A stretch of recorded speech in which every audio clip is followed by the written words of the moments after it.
we go guys, welcome back to my channel. At ito na naman si Lovely, nag-iisang ayun, chacharot lang ako. So ayun guys, mag-ano lang tayo, mag-update lang tayo ng ating house. So ito na nga, tara tignan natin kung ano na nangyayari dito sa mga building na to, kasi hindi na natin alam kung ano ang nangyayari na gaganap kung hindi tayo mag-update. So for now, tapos na ang lahat ng mga ceiling ko at mga nakakabit na lahat ng mga ilaw ko. At according to them, punta muna tayo sa labas. Ito ang labasan ko dito sa may second floor. So ayan ang side. Makakapunta ba tayo doon sa likod or hindi na? Hanggang ganyan lang. Tapos balik tayo dito guys. So here we go. Ito na nga, ongoing ang ating toilet dito sa room. So ito yung room ko guys, pinaka-room. And tapos ginagawa nila yung toilet ko dyan.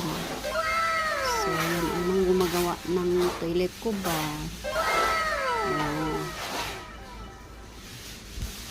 Ang dami nilang kalat ha.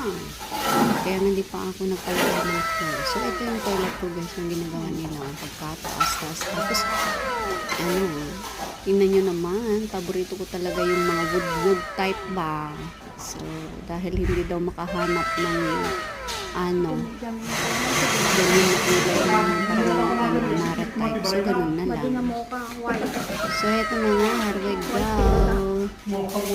Kailangan gandahan nyo po yung inyong paggawa dahil kung hindi, naku po. Joke lang. Mabait naman ang inyong ano, ang inyong ate. So yun guys, yung ang baba namin. Ito yung pinaka main house namin guys. Oh. Yan, lalabas tayo dito sa bandang dito ulit. And yun na nga. So pasilip-silip lang tayo oh.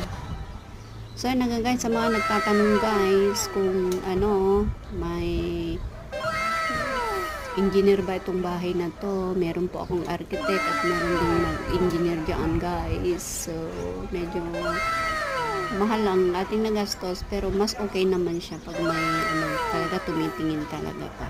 So ayan na nga. So dun sa baba ng house ko oh, tapos na dun lahat guys. Ay, nakikita ko na yung kaliwanagan guys. Salamat! Thanks for watching!